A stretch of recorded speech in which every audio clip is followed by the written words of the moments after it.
about to listen to the Dr. Dahlia Show. Sassy, stimulating medical talk radio. Any medical advice Dr. Dahlia Wax gives on her show should not be substituted for an actual visit to your medical provider. And now, here's Dr. Dahlia.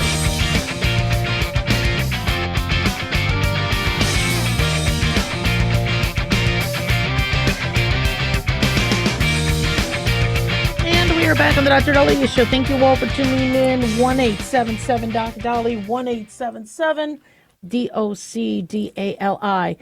You know, one thing I've been struggling with at night is grinding my teeth.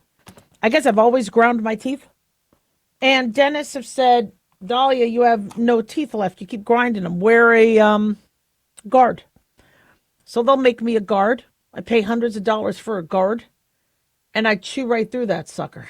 I don't know why I grind my teeth, but I just do. And I'm tired of spending hundreds of dollars for a dental appliance when there's dental guards over the counter. And so I was able to find a dental guard that I could actually sleep with, where it doesn't impede my breathing, and it fits on those back teeth that grind with the lower teeth, and it might salvage my teeth. Apparently, I grind so much that I'm microfracturing my teeth, and they're breaking. And even though I don't really have a lot of cavities, the fillings I have I'm losing the fillings, and then eventually I'm going to have to get crowns or the teeth pulled. And I don't want to have a poor dental, a dental picture. I want to ensure that my teeth can last. I like to eat. Plus, as we all know, periodontal disease could put you at risk for heart disease and other things. So I want to make sure my teeth don't get infected, etc. But I finally am happy. I finally find the dental guard that I could work with. And it's not one of those hockey guards. I tried the hockey lacrosse ones where you throw it in you heat it up and then you try to morph it to your mouth. I've tried those. I can't wear those. I spit them out. I just keep spitting it out in the middle of the night. And so I find it on the floor or I find the dog chewing on it. But I finally found one that is working really, really well. But here's the problem. I'm swallowing the plastic. They are reusable. No, they're not really reusable. They're disposable. But after one or two uses, because I might use it a couple times, I'm actually swallowing the plastic. And that's making me nervous because we're exposed to a lot of plastic. I don't drink water out of a glass or stainless steel cup. I use, one of these, water bottles. I have, cosmetics. I have food in styrofoam containers. I have, microwavable plastic dishes, and I'm just surrounded by plastic. And I haven't done that plastic surgery yet.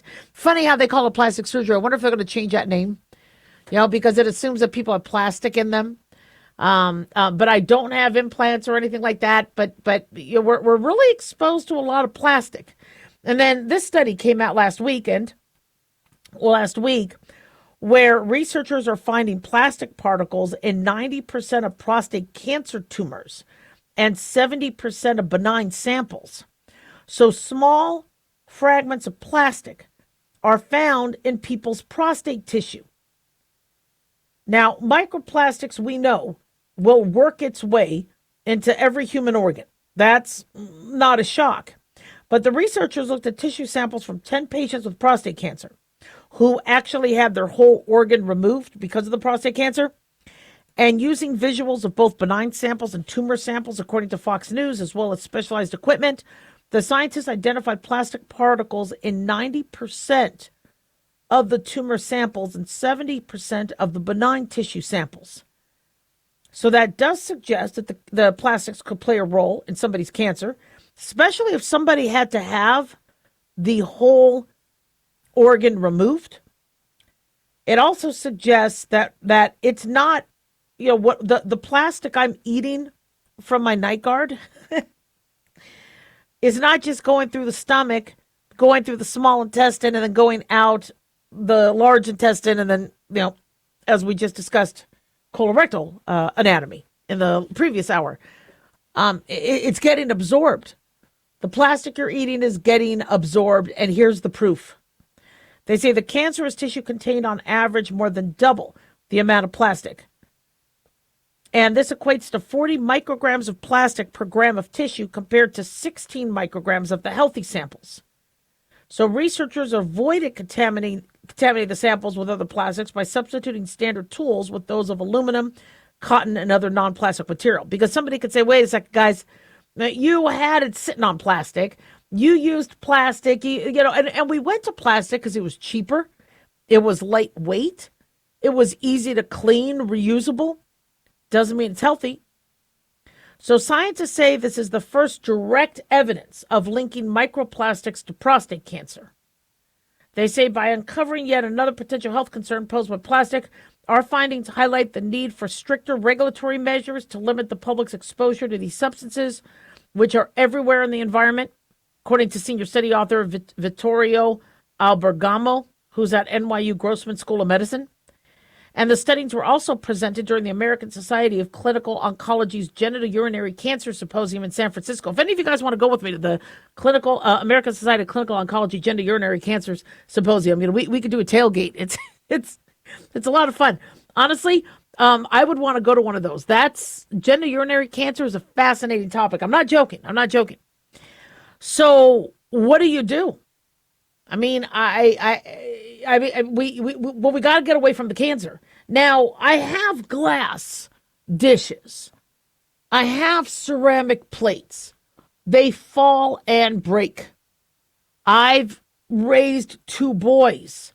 I had to get rid of glass. Glass was a danger. Every other week you hear the crash. Now there's glass. If glass gets into the foot. And I remember my husband and I are like, get rid of the glass. Let's just get paper plates. Let's just get the plastic stuff. And so now you could your tumbler and your cup can just bounce all over the place. But unfortunately, we're so used to plastic, we're going to have to come up with something because I really do think it's messing with our health. 1-877-Doc-Dolly. Don't go away.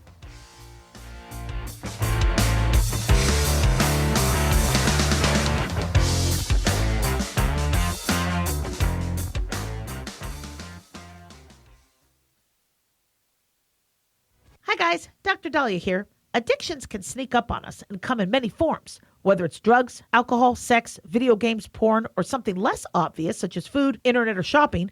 Addiction can seem innocent at first and then evolve into an insurmountable evil. In our book, Addiction Basics, Caitlin Kalikas and I dive into the common addictions and provide tips for identifying and preventing these before they sneak in and take over our lives. Addiction Basics can be found on Amazon or my website, drdahlia.com. Check it out.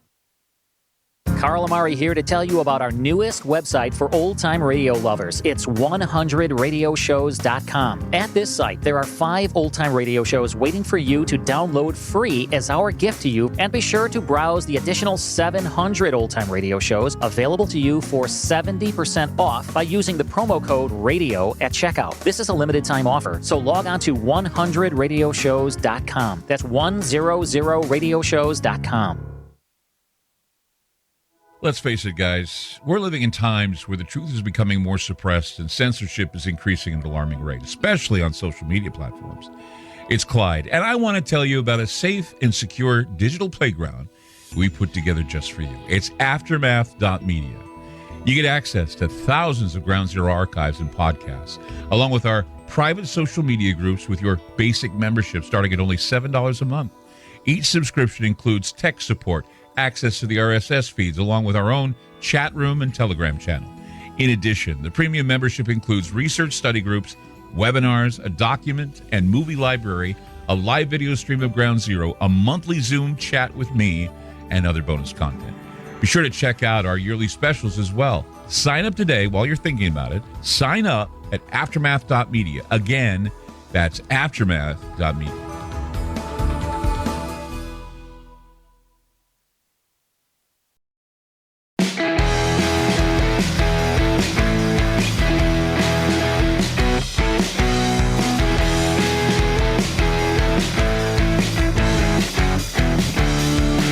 We're back on the Dr. Daliah Show. 1-877-DOC-DOLLY, 1-877-DOC-DALI. Big thanks to Talk Media Network for making the show happen.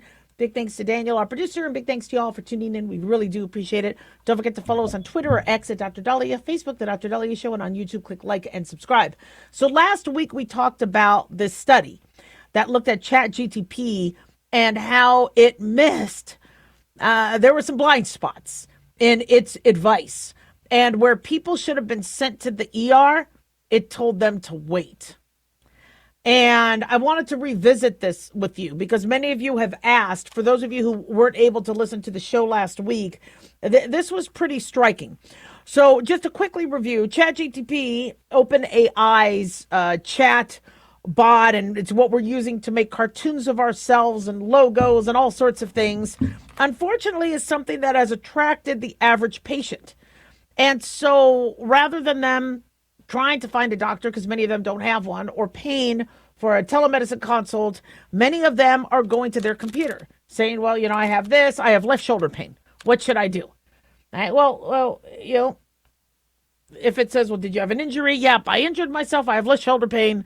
And so it might tell you to rest and anti-inflammatories and maybe consider seeing an orthopedist. But is it also telling you, this could be a heart attack? Yeah, I know you think you might have injured yourself, but it wasn't within the last 24, 48 hours of the pain starting. How do we know it's not a heart attack? This is why you have humans.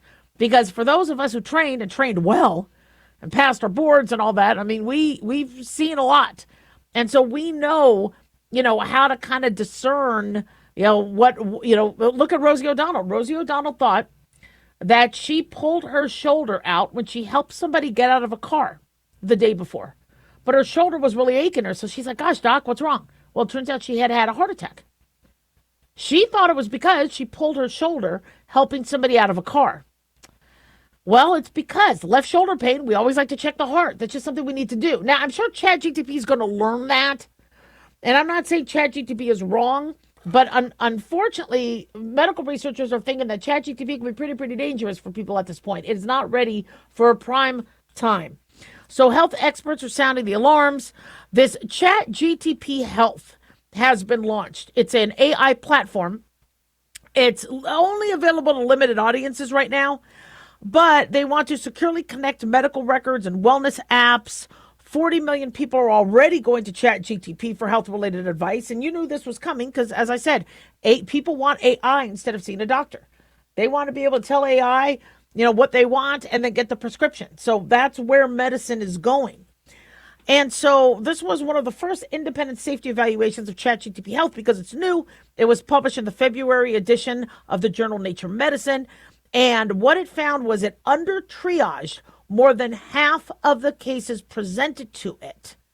Under-triaging is dangerous. Dr. Ashwin Ramaswamy said we wanted to answer the most basic safety question. If someone's having a real medical emergency and ask ChatGTP Health what to do, we'll tell them to go to the ER. Pretty simple. So what they did is they created, as I said last week, 60 realistic patient scenarios covering health conditions from mild illness to emergencies. They had 3 independent doctors that also reviewed each scenario, agreed on the level of care. Because I understand you have, 3 doctors in the room, you're going to get 8 opinions. But they were like, yeah, I would recommend ER for this one. I'd recommend ER for this one. This one, I wouldn't. So they had that as the control. And then the team asked ChatGTP for advice, including under different conditions. And they said, including changing the patient's gender, adding test results, or adding comments from family members, generating nearly 1,000 responses. They then compared the platform's recommendations to what the doctors said. Now, textbook emergencies, ChatGTP was okay on. If they identified you were having a stroke, severe allergic reaction, told you, it knew to send you to the ER. But in one asthma scenario, it advised the patient, rather than seeking for emergency treatment, to wait. Well, asthma, you could die in an asthmatic attack. You got to go to the ER. If you're having a severe asthmatic attack, you're not breathing. You can only do so much with your inhalers. Why didn't it pick up on that? 51.6% of the cases where somebody needed to go to the hospital immediately, what did the platform say? Book a routine medical appointment. This is according to Dr. Alex Rouhani, a doctoral research in health misinformation mitigation at the University College London. He said that's unbelievably dangerous. He said if you're experiencing respiratory failure or diabetic ketoacidosis, you have a 50-50 chance of this AI telling you it's not a big deal. He says what worries me is the false sense of security these systems create. If somebody is told to wait 48 hours during an asthma attack or diabetic crisis, it could cost them their life. In one of the simulations, 8 times out of 10, the platform sent a suffocating woman to a future appointment she would not live to see. 64.8% of complete individuals were told to seek immediate medical care. So it was also over triaging the opposite. Remember I told you I had a man walk into my office. Really nice guy. The son of mother and father who I took. And he said, I need a Z-Pack. I have bronchitis. Okay.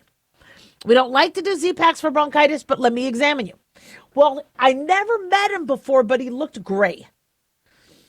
And he just looked gray to me. And I'm like, this could be pneumonia, but, I know your parents. They have diabetes. Have you ever been checked for diabetes?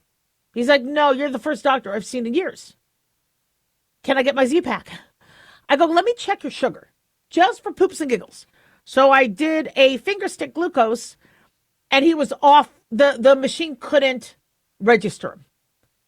We sent him to the hospital. He was actually in diabetic ketoacidosis. He thought he was having bronchitis and needed a Z-Pack. He didn't know. So if you're the one inputting this, saying, I have bronchitis, I want a Z-Pack, that's what you're going to get. It takes a doctor to go, I don't like your color. Something's not right. My father, seconds before he died, told my mom he wants to call me because he thinks he needs an antibiotic. And then he dropped dead of a heart attack. Sometimes we aren't diagnosing ourselves correctly. I was struggling with insomnia, remember years ago. And my gynecologist, and I was in my 30s, gynecologist like, how you doing? Actually, I think I was in my low 40s. And the gynecologist like, how you doing? And I go, I'm really, really doing good. I'm just not sleeping well. She's like, hey, you're probably in menopause. I go, no, trust me, the period. No, I still got a little ways. She's like, let me check. I mean, even me as a doctor, thinking I know my body. No, it took somebody else. Meanwhile, if I brought that to ChatGPT, well, you're late 30s, early 40s, you have a lot of stress, you're a doctor, maybe increase your lavender baths or decrease your, and I had done all that. When menopause is important to diagnose because we want to protect your bones, especially with you lose a lot of bone mass within those first few years. Meanwhile, I'm walking around in menopause, and my only symptom was I wasn't sleeping well. She got me on some hormones, and I'm sleeping good. We had that one patient walk into my office saying, I have asthma. I told you guys about this. And she said, I need a refill of my inhaler. Well, anytime somebody tells me they have a diagnosis, I like to also do my own work. So I did a spirometry on her asthma. Her spirometry came back amazing. And I'm like, you have asthma? And she goes, yeah. I go, what are you feeling? What's your symptoms? She goes, I have asthma. I go, don't use that word asthma. Just tell me what exactly why do you think you have asthma, or why were you diagnosed with asthma? She goes, I'm having trouble breathing. Okay. Well, now I have a young woman, I think she was like 27, having trouble breathing. Is it the heart? Is it the lungs? So I do a chest x-ray. Lungs are great. I do an EKG. The EKG looked normal, but something wasn't right. When I go back on the chest x-ray, I didn't like her heart shape. So I sent her to the cardiologist. The cardiologist calls me and says, what made you think of sending her? And I'm like, I'm sorry. I didn't believe she had asthma. He's like, you're right. She never had asthma. She had a tumor on her heart. She had an atrial myxoma. What made you think of that? I told her to stop using the word asthma because that might not be your diagnosis. And I just said, just tell me what you have. And she had shortness of breath. So I'm not saying for those of you guys who have been diagnosed with asthma, you have heart tumors. But what I'm saying is you got to get a set of eyes, a human set of eyes that, if you input into a computer what you think, that computer is going to work with what you think. They're not going to think it's something else. I tell you guys about this case where somebody called up the telemedicine company saying, I need diverticulitis antibiotics. I'm having diverticulitis. A pocket of his colon is infected. And he's coughing. And I'm like, I hate to say this to you, but, it's 2021. I want you checked for COVID. And I just don't think your lower left quadrant pain is diverticulitis. He's like, an urgent care said I had diverticulitis before. It has to be. I'm like, just for poops and giggles, please go get checked out. He writes the next day saying I saved his life. He said not only did he not have diverticulitis, but he did have COVID, and that COVID caused a blood clot in his left renal vein, which means he had a blood clot that could have eventually killed him. I'm not saying this for you guys to say, yay, Dr. Daliah. That's not what I'm saying. What I'm saying is we don't know our diagnoses. And so if you're going to an AI platform, feeding them the wrong diagnosis, you're going to get the wrong medical information. Let us doctors and medical nurse practitioners and PAs do our jobs. 1-877-Doc-Dolly. Don't go away.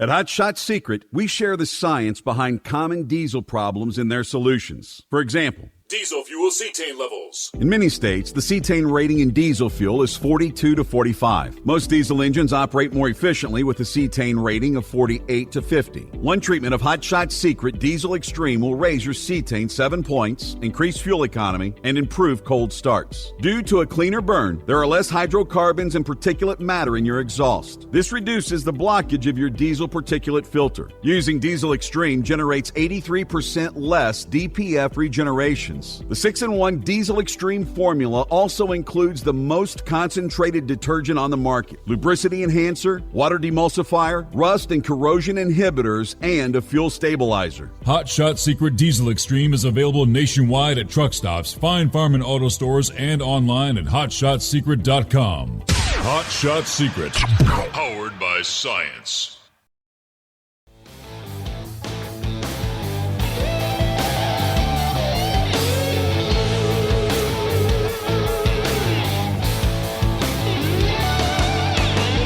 And we're back on the Dr. Daliah Show, 1-877-Doc-Dolly, 1-877-DOCDALI. So while I was donating blood last week, I was thinking everybody, I couldn't imagine living with a condition where you are dependent on the generosity of strangers. And that's what people with hemophilia, primary immune deficiency, and other conditions, trauma patients, etc., face every day. And we can't make blood, human plasma. We can't make that in a lab. We need it from humans. Every donation is critical. A recent survey conducted by the Plasma Protein Therapeutics Association revealed that nearly 80% of respondents have never donated. Why? Well, this story is really personal for filmmaker, producer, advocate Patrick James Lynch. He is now going to join us with details to help raise awareness of the importance of plasma donation. Patrick, so honored to have you. Welcome to the show. Dr. Daliah, thank you so much for having me. It's an honor to be talking plasma with you today. Oh my gosh, you are such a huge advocate of this because you have your own personal story. Talk to us about your story. I do, yeah. So I have hemophilia, which is a rare inherited bleeding disorder. And that means one of the proteins involved in the clotting process, my body doesn't naturally produce it. So as a child, I was dependent upon medicines made from plasma to honestly stay alive. It is not overstating it to tell you I wouldn't be here today were it not for the generosity of plasma donors throughout my childhood. I should also mention that I lost my younger brother to bleeding complications as a result of hemophilia, which was traumatic and underscored, of course, the severity of this condition when medicine isn't available.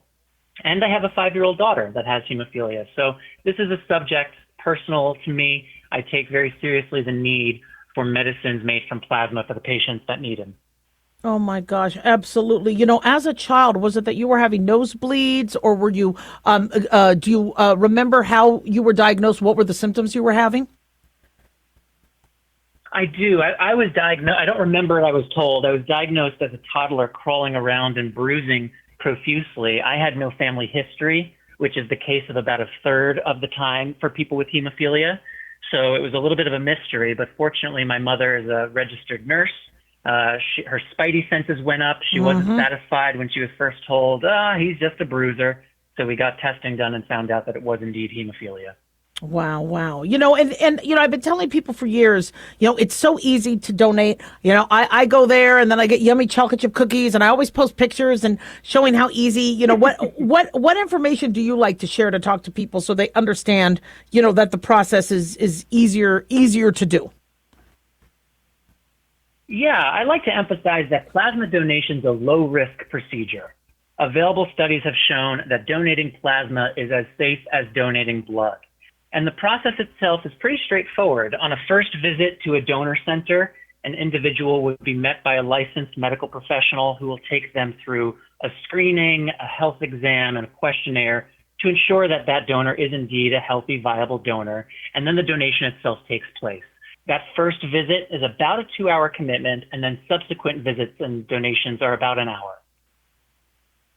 It's simple, easy, and many of us qualify. I know there's certain weight restrictions and things like that. I mean, for me, I just barely make it with my weight being enough. No, I'm joking. But the plasma donation process, it's a little different than donating blood. Talk to us about the differences.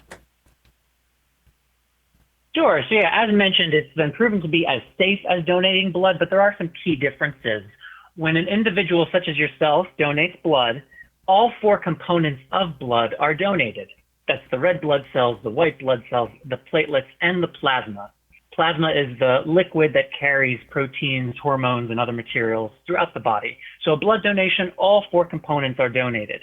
In a plasma donation, the plasma itself is extracted from the donation, and then those other 3 components, the red and white blood cells and the platelets, are returned to the donor's body.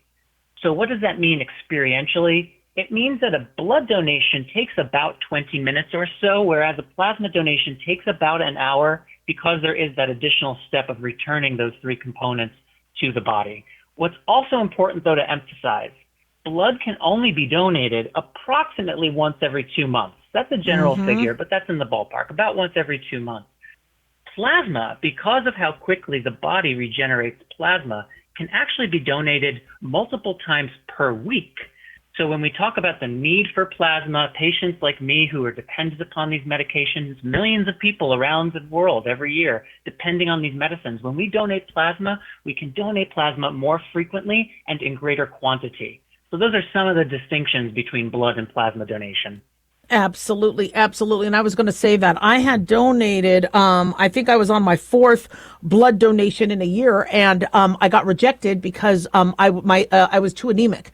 I had donated too much. Yet if I was just doing plasma, then I could continue to help people. Because honestly, it really takes a village. I mean, to make sure we have plenty of components, for individuals like you and your daughter, God bless you. We're speaking to Patrick James Lynch, filmmaker, producer, advocate. I helped create National Blood Donation Week with the help of BioLife Plasma Services, with the help of American Red Cross, Vitalant, and we do this to raise awareness to not only donate blood, but to donate plasma, donate platelets. There's so many opportunities, and not all donors are the same, and so there sometimes donating plasma but would be right up your alley if you fear that, well, I don't want to lose my hemoglobin, or I don't want to become anemic, and so this really helps dispel that. Patrick James Lynch, I know we don't have a lot of time with you, but I love having you. What else would you like to share with my listeners? Well, I know this is a lot of information, so I do want to highlight BioLife Plasma. You mentioned BioLife Plasma Services. BioLifePlasma.com is a great source of information for more information about the process itself. It also has a finder for a location near you. So anyone who's hearing this and is curious about the process, thinking, hey, maybe I could be a plasma donor, 2 things I would encourage you to do: visit biolifeplasma.com, learn more, find a center near you, and talk about this. Talk about this. We need more people talking about the critical and unique role that plasma plays in our healthcare system. You mentioned it before. It's not just for people with primary immune deficiency, hemophilia, and serious conditions, though that is driving a large amount of the need. But plasma is also used in emergency and critical care scenarios. So arguably, it is a safety net for all of us, and we only get it through the donation from healthy, qualified donors. Absolutely. Patrick James Lynch, we are so glad you came on. We can't wait to have you back. And we look forward to some of your amazing films you've done as it pertains to health. And oh my gosh, you work with Paul Rudd. I love him. You know, you've worked with such amazing actors. And so I can't wait to have you back and talk more about that. But one more time, the website for my listeners. Thank you so much. BioLifePlasma.com. I so appreciate this, and I encourage your listeners, check out BioLifePlasma.com and talk about plasma. Awesome. Patrick James Lynch, thank you so much for joining us. Can't wait to have you back. Thanks for having me. 1-877-DOC-DOLLY, 1-877-DOC-DALI. You know, it's 2026, and we still, and I don't see in our near future any sort of advancement in where we have the ability to lab grow what we need. There's to replace the dynamic pint of blood or plasma, or platelets or components to blood. We're not there yet. And it really relies on individuals who are donating. And that's why when I'm there, I'm thinking of everybody. I'm like, you guys are the best. You guys rock. You guys are awesome. And many of you who have donated. Now, if you can't donate, don't feel bad. You know, one thing that can also really help is when you host a drive. It doesn't cost you any money. At work, you can you'll get 10 people to sign up saying, guys, I want to bring a Bloodmobile van, and these blood services are able to bring the van, bring the cookies, all you have to do is just remind everybody, come on guys, let's do it. And if you host a drive, wow, you're saving lives too. So check it out. 1-877-DOC-DOLLY. Don't go away.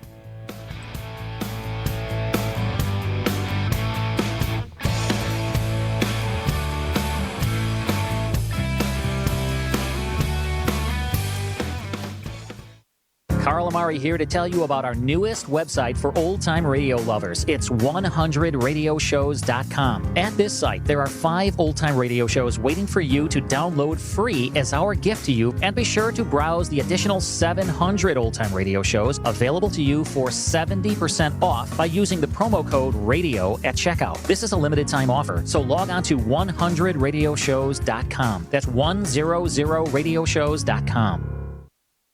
Have you ever thought you'd like to buy and sell houses but didn't know how or where to get the money? My name is Ron LeGrand, and over the past 40 years, I've bought over 3,000 houses without using my money or credit, and taught thousands to do the same. Today, even in a virtual environment, we buy nice houses in nice neighborhoods using no banks, realtors, contractors, or other costly entanglements, and build huge cash flow and wealth without the hassle of tenants, all without credit and little or no money. You don't need a license or experience, and I'll show you exactly how it's done.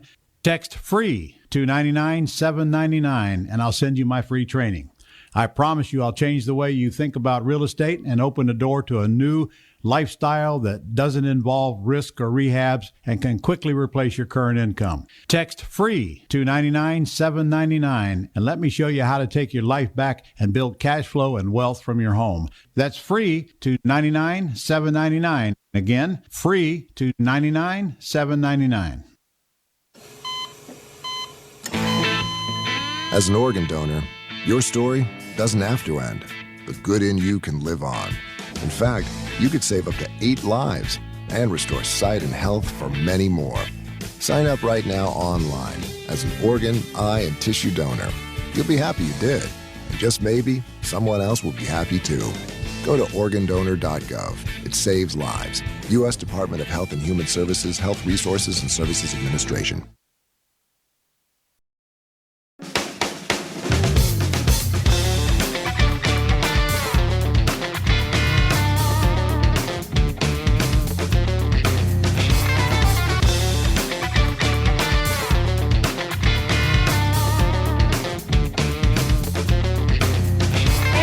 Back on the Dr. Dolly Show, 1-877-DOC-DOLLY, 1-877-DOC-DALI.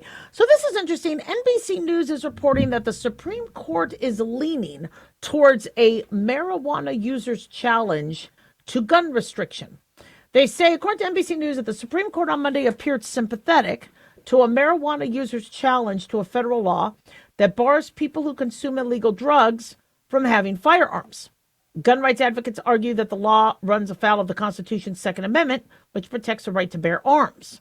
They say based on oral arguments, it appears a majority of the court could rule in favor of Texas-based Ali Daniel Hamani, an alleged regular user of marijuana who had a handgun at his home in the Dallas area when it was searched by the FBI in 2022. They say the ruling could be limited in scope based on concerns that prosecutors could not show that his use of marijuana made him a danger to society. So this is, and we're going to be talking more about it as we get more, information on what the Supreme Court's going to do with this. But this is interesting. On the outset, if somebody is abusing drugs, if somebody's abusing alcohol, if they are not of sound mind, if they're under the influence, them having a weapon could be dangerous. As we saw with that girl who was smoking a bong with her boyfriend while watching movies, she ends up going into an acute psychosis and stabs her boyfriend 108 times and kills him. On the other end, millions of people use marijuana, like they use alcohol, like they use medications and prescriptions. And so if the argument is that, everything has that potential, and if you at all are anywhere near any of the vast numbers of medications or bottles of alcohol then everything needs to be banned. And I know that you have, individuals out there that would just love to, infringe on our Second Amendment's rights and take guns away. But, as the daughter of Holocaust survivors and Holocaust victims, nobody's taking our guns away. No way. No way. I'm not giving up my guns. But how do you proceed? I mean, we have seen people get drunk and shoot. We've seen people go off their medications and kill. We've seen people on medications kill. We've seen people go into psychosis because of marijuana. Now, Trump minimizing or decreasing, downgrading the illegal classification of marijuana from a Category 1 controlled substance to Category 3 will solve some of the legal issues in terms of that. But somebody using marijuana, would I trust them with a gun? The average person, yes. But if you're going to go into a psychosis and you're going to stab your boyfriend 108 times, I don't want you anywhere near a gun. And this is not an easy question. We have a right to protect, and where people are, I think bipartisanly, everybody could agree. If you have severe mental illness, if you're under the influence, you are not allowed to handle a gun. I think a lot of people are under that mindset. But where people are nervous is they get a prescription for something to help them sleep. And let's say it's in the anti-anxiety category, or let's say somebody gets testosterone. Here's a good example. Let's say, we know that testosterone and certain exogenous steroids can cause mood disorders and can sometimes cause anger, which they call roid rage. Let's say you need testosterone supplementation.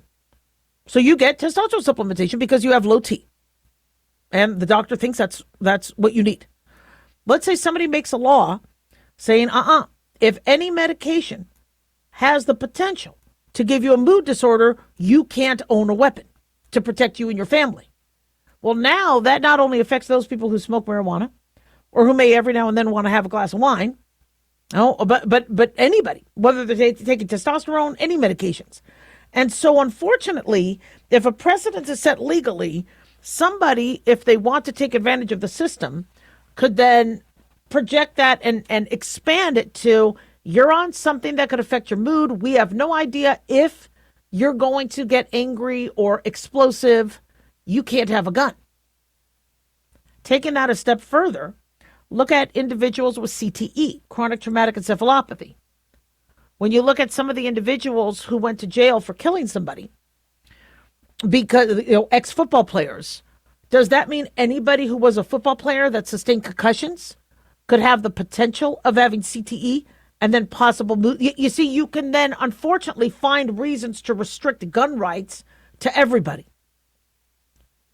And that is frightening. And so I'm not sure what the answer is. So they say this case, puts the spotlight on the Trump's kind of, administration's messaging on, they call it mixed messaging on gun rights. They say the Justice Department is defending the law in court, but it has backed challenges to firearms restrictions. Now, Hunter Biden, the son of former President Joe Biden, was convicted under the same law in June of 2024 for having a weapon. But I mean, wasn't he doing also allegedly coke and meth and non-marijuana sort of class drugs? But then he got pardoned by his dad. Now, the Supreme Court, I guess ruled in 2022 that recognized the right to bear arms outside of the home. That decision spurred, I guess, a new wave of challenges to existing gun laws. The Supreme Court, they said, appeared to take a step back 2 years later when it upheld a federal law that prohibits people subject to domestic violence restraining orders from possessing firearms. So this 2022 ruling, I guess, allowing the right to bear arms outside of the home, that I guess had to do with CCWs, my guess. I got to look back at that. They say it requires courts to look at the history and tradition of gun regulation and to see if the right to bear arms as it pertains to the constitutional era of our founding fathers, does that pertain to now? I say, yes, it does. Absolutely, it pertains to now. We have every right to protect ourselves. There's dangerous people out there. There's people, somebody came into my home. Thank God I was able to grab the shotgun, cock it, and say, get the blank out. And they left, so I didn't have to fire a warning shot or I didn't have to fire at them. But I stood in front of my kids' bedrooms and I was going to protect them. Mama Bear, don't mess with me and get the hell out of my house. And thank God I was able to have a weapon. We need to be able to protect ourselves. It's our right to protect ourselves. And having had family marched off to extermination camps, no way. This family, my family, never again. No way. You're not going to remove our weapons and you're not going to round us up and kill us. I am protecting my family. I'm going to protect myself. But we still have the issue of what about these individuals? Like that guy that shot up those college students in the bar in Austin, who was doing it for Allah. Scary stuff. You got somebody with severe mental illness.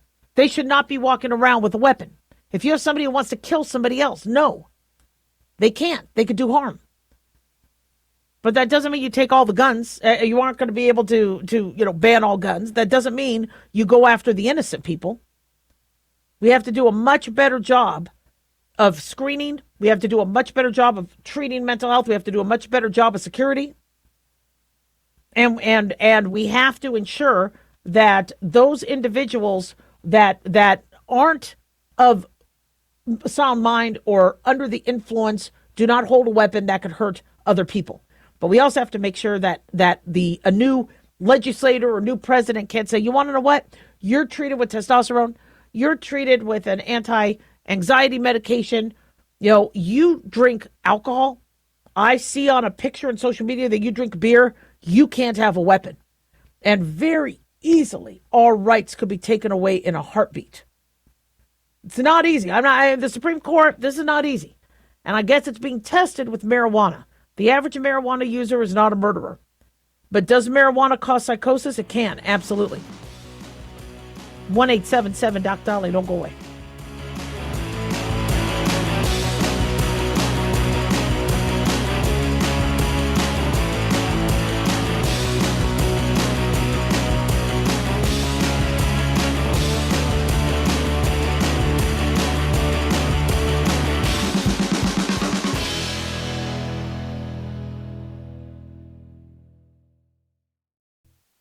Can you believe, with all the recent violent protests, looting, and destruction, some areas are considering either defunding or abolishing the police?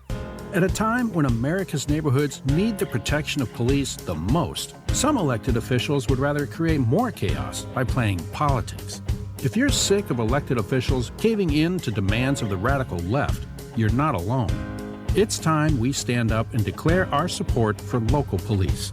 The majority of police officers are important partners in protecting our God-given rights.